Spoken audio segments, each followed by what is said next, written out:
In a surprise visit to Ukraine, the U.S. defense chief expresses solidarity and announces more military aid. You have reclaimed more than half of the territory that Putin's forces once occupied. And today I can again see firsthand the determination of the Ukrainian people to defend your freedom. Plus, another weekend of Russian missile attacks in Ukraine. Nearly 40 Iranian-made drones launched from Russian territory bombarded Ukrainian air defenses over the weekend. Ukraine said its forces destroyed 29 of the 38 drones. And later in the program, a Ukrainian college student studying in the U.S. finds innovative ways to preserve her country's heritage. Today is Monday, November 20th. From the Voice of America, this is Flashpoint Ukraine.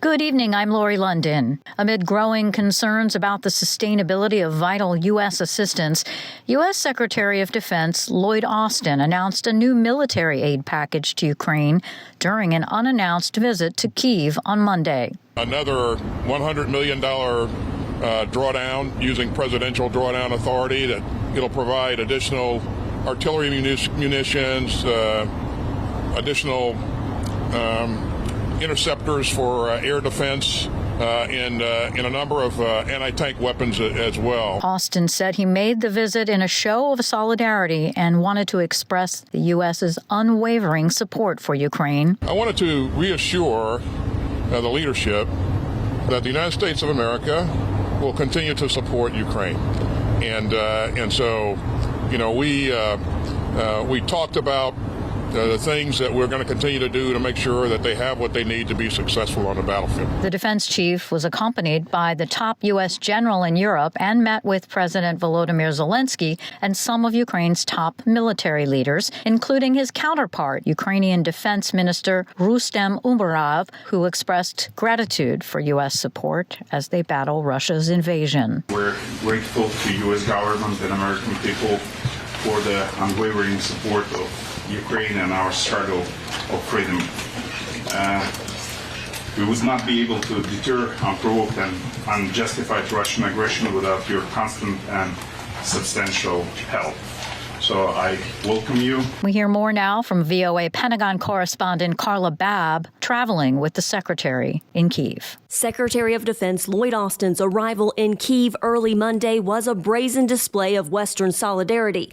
It's his first visit to the Ukrainian capital since April 2022, and the first time members of the press made the surprise trip into the war-torn nation with him.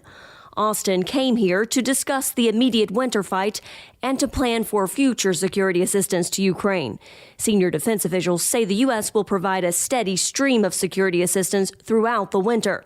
The most important capabilities in the coming weeks will be air defenses, according to officials, which the U.S. and Western allies have surged into Ukraine. The onset of winter has Ukraine and the West convinced that Russian President Vladimir Putin will resume its targeting of critical infrastructure as it did last winter, leaving many citizens without power in some of the coldest days of the year. Nearly 40 Iranian-made drones launched from Russian territory bombarded Ukrainian air defenses over the weekend. Ukraine said its forces destroyed 29 of the 38 drones, but those that made it through Ukraine's defenses struck multiple infrastructure facilities and caused power outages in more than 400 towns and villages throughout the country. Some of the drones also targeted Kyiv in the second attack on the capital so far this month. Ukrainian officials said all drones targeting the capital were shot down. Carla Babb, VOA News, Kyiv. And for more on the latest Russian bombardments, as well as Ukrainian advances in Avdiivka. In Odessa, a drone hit an energy infrastructure facility. As a result, 2,000 families in Odessa and Odessa region were left without electricity.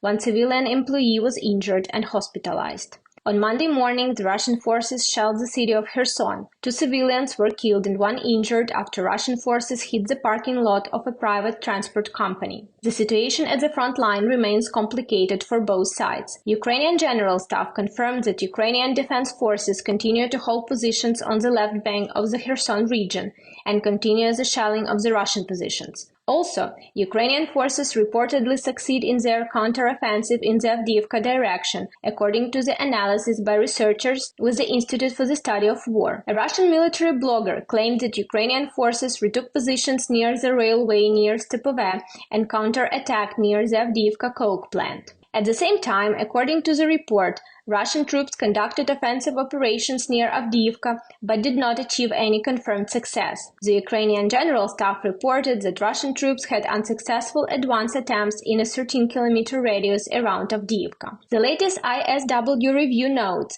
that Ukrainian and Russian forces continue fighting in eastern and southern Ukraine, although rainy weather is likely to continue to slow the pace of fighting until winter arrives. Anna Chernikova, VOA News, Kyiv. Trucks have been lining up for more than a week at Poland's border with Ukraine because of a protest by Polish truckers blaming the government for failing to protect their businesses from foreign competition since Russia's invasion of Ukraine last year. Ukrainian authorities said Sunday about 3,000 mostly Ukrainian trucks, including those carrying fuel and humanitarian aid, were stuck on the Polish side. Poland and Ukraine have held talks on the matter, but have so far failed to reach agreement. Kyiv hopes to hold a new round of negotiations with Warsaw and the European Union this week. Meanwhile, the lower house of Russia's parliament, the State Duma, has approved its biggest ever federal budget, which will increase spending by about 25% in 2024, with record amounts going to defense. Associated Press correspondent Charles de Ledesma reports. Defence spending is expected to overtake social spending next year for the first time in modern Russian history, at a time when the Kremlin is eager to shore up support for President Vladimir Putin as Russia prepares for a presidential election in March. The leader of the Liberal Democratic Party, Leonid Slutsky, speaking at the Duma, says the main thing is the budget adopted today in the third reading, in fact, bears a name: everything for the front. Everything for victory. Record low unemployment, higher wages and targeted social spending should help the Kremlin ride out the domestic impact of pivoting the economy to a military footing, but could pose a problem in the long term, analysts say. I'm Charles de Ledesma.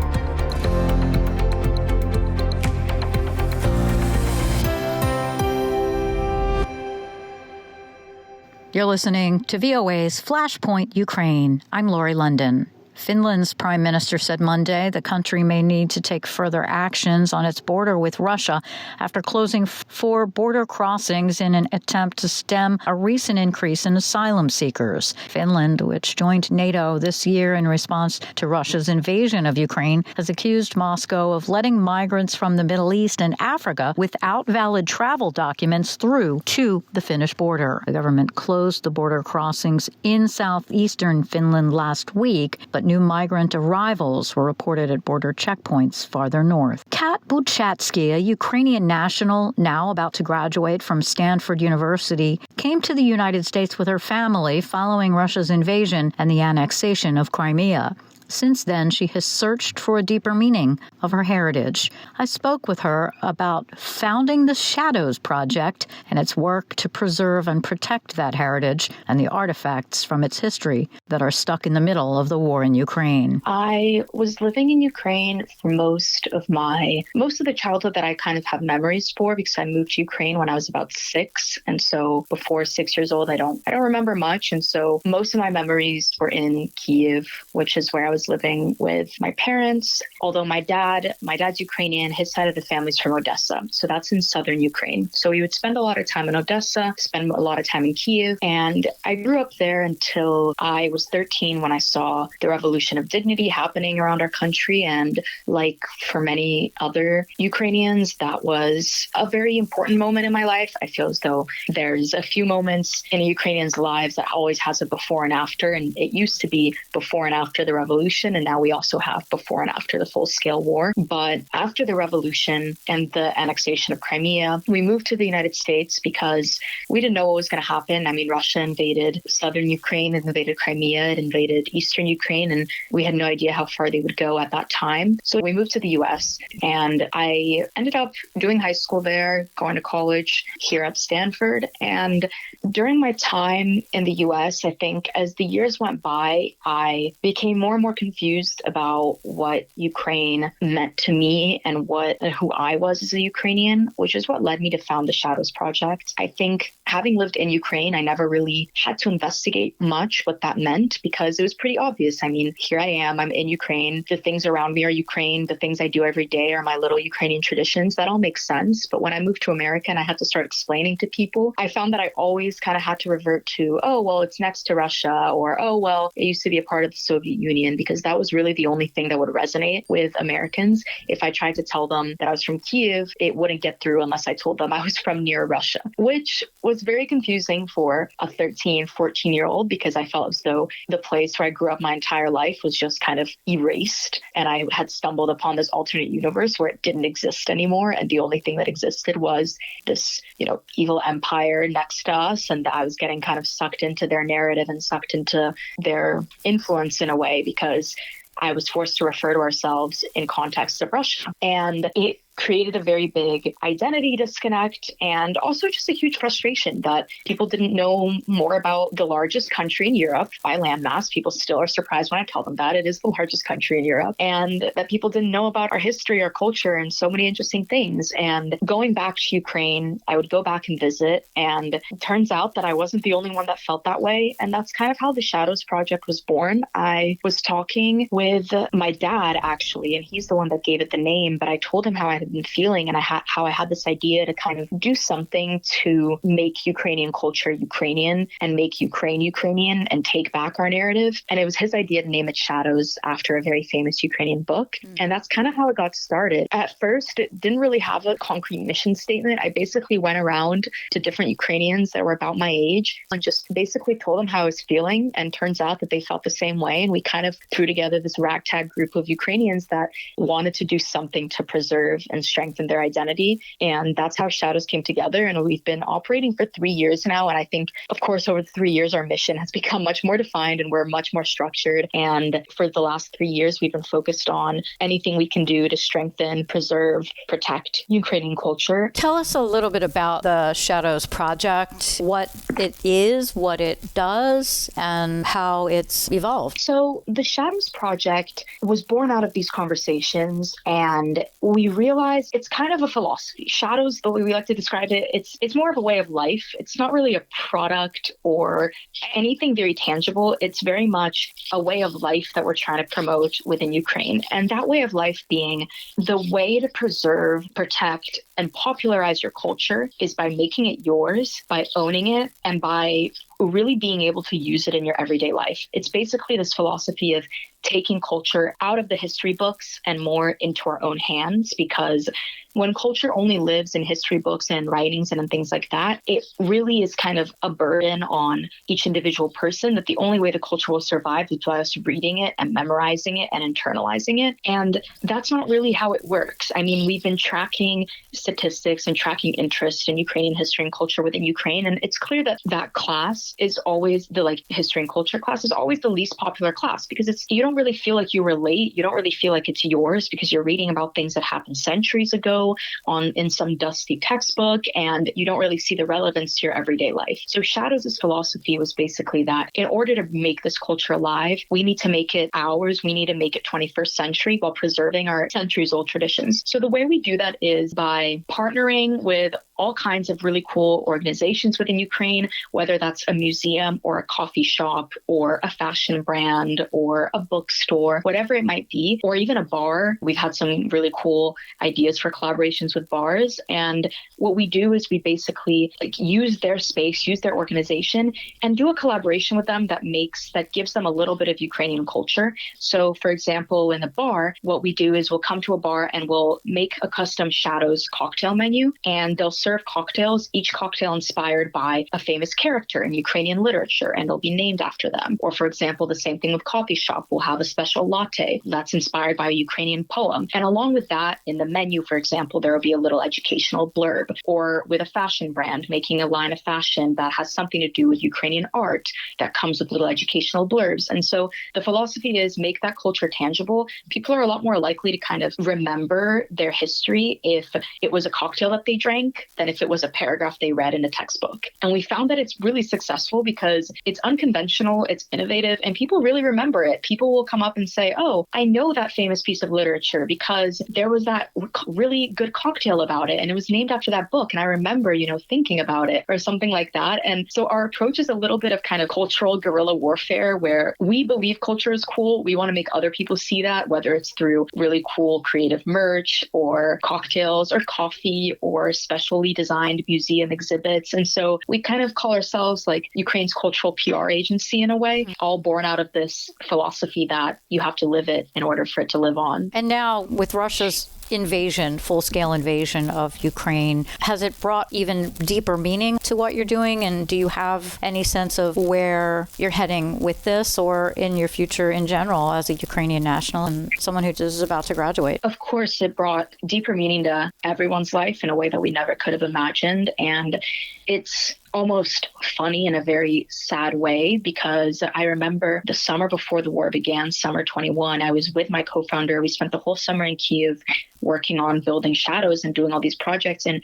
we had a very weird, acute awareness of the fact that this battle over the narrative and this battle over the culture is a precursor to a larger battle. We kept trying to tell people and ring the alarm bells because that summer was the summer that Putin released his very now infamous dissertation, which is called something like in English, On Ukraine and Russia Being One Nation, on the unity of Ukraine and Russia. It was something like that. And it was this huge dissertation that was thousands of pages long about how Ukraine and Russia share the same history and culture. And this was the summer before the war began. And this was exactly what we were trying to avoid with Shadows Project. Exactly. We were trying to reclaim our narrative and put together our own story. And we had been ringing the alarm bells that, listen, he's not saying this because he's seen now and he has too much time on his hands to write his dissertation. That's not what's going on. This is a precursor. He wouldn't be doing all of these things if he wasn't going to enforce them. If he's putting out this paper that Ukraine and Russia are one country with one history, you better believe that he's going to follow up and Ukraine and Russia are going to be one country with one border as well. And it's a precursor to military action. And we were raising these alarm bells 8 months, I think this was, before the full-scale invasion. But people didn't take history and culture seriously. They didn't realize that history and culture is intimately tied with national security, that national security can't exist without a nation, that a nation can't exist without a history and culture. And so after the war began, it was kind of the most bitter, you are right moment where everyone kind of started paying attention and realizing that Russia's historical revisionism and its historical imperialism was part of a larger plan to absorb the Ukrainian nation. And so our mission became more important than ever because we were one of the few people in Ukraine at that time doing this kind of work with Ukrainian culture. And obviously the interest in Ukrainian culture blew up, not just around the world, but in Ukraine itself. A lot of Ukrainians started to wake up and we kind of found ourselves one of the places where people would go, people would come to. We also had to take on the larger mission of now not only was our culture intangibly under attack through these writings and these memoirs, but physically, because art was getting destroyed, culture was getting destroyed physically. And we found ourselves in a position where our mission now also included actually protecting our tangible cultural heritage as well as our intangible. And so I took a leave of absence from Stanford. I went back to Ukraine. I spent a lot of time there helping evacuate art, helping package the art. We set up as an under part of Shadows, our Skrinya Cultural Heritage Protection Program,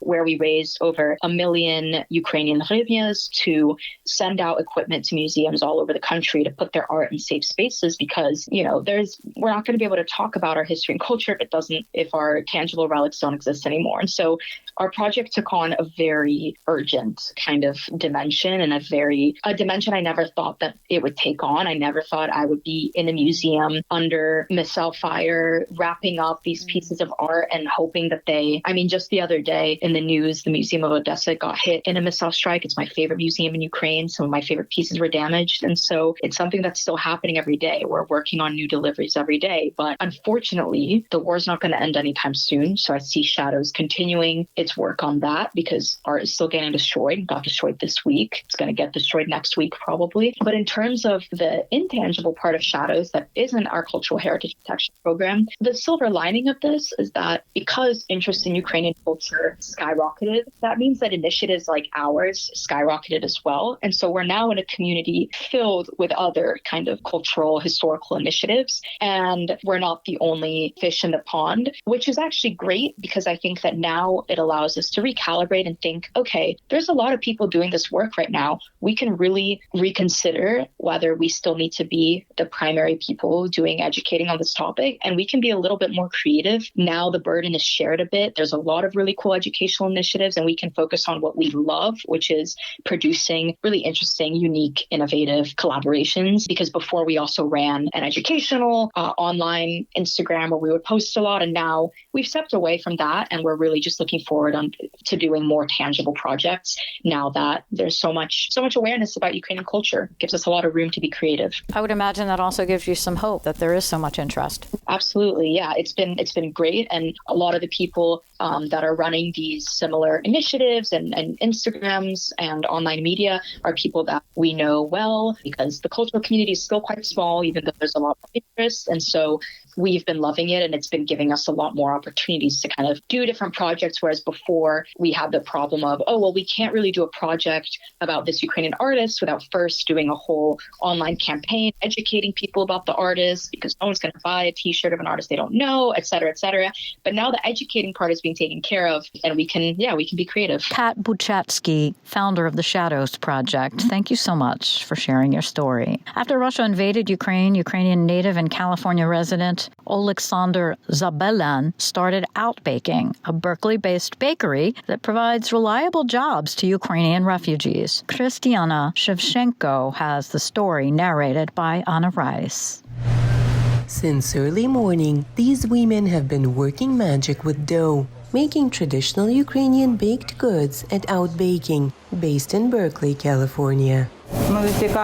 We are making pastries with poppy seeds, apricot, and strawberry jam.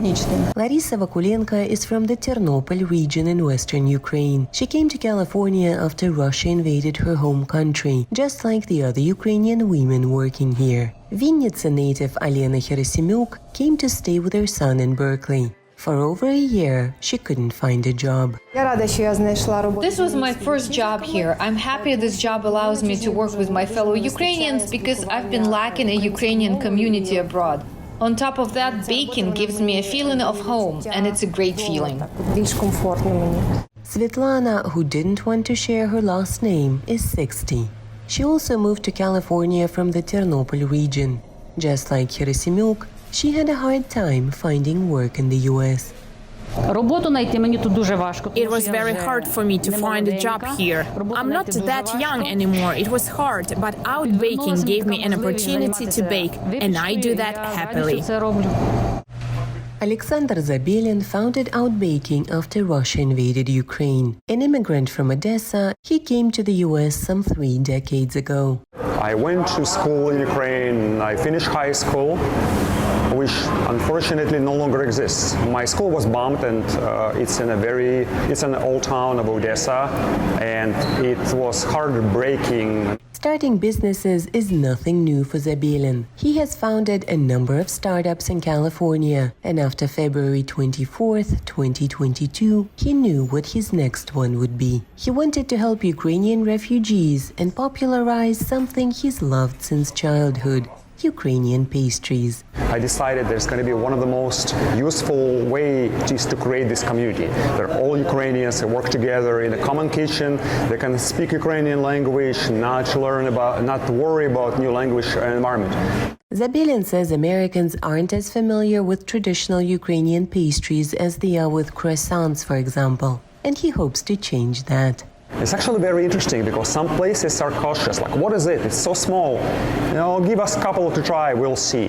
And then they call us again and say, everything's sold out. So next time they usually 5-fold, 10-fold. Zabelin delivers the pastries to cafes and coffee shops himself. He plans to expand the business and hire more Ukrainian refugees, as well as open a proper cafe. For Christina Shevchenko in Berkeley, California, Anna Rice, VOA News. And that'll do it for us today. Stay up to date with continuing coverage on Ukraine and news from around the world 24 hours a day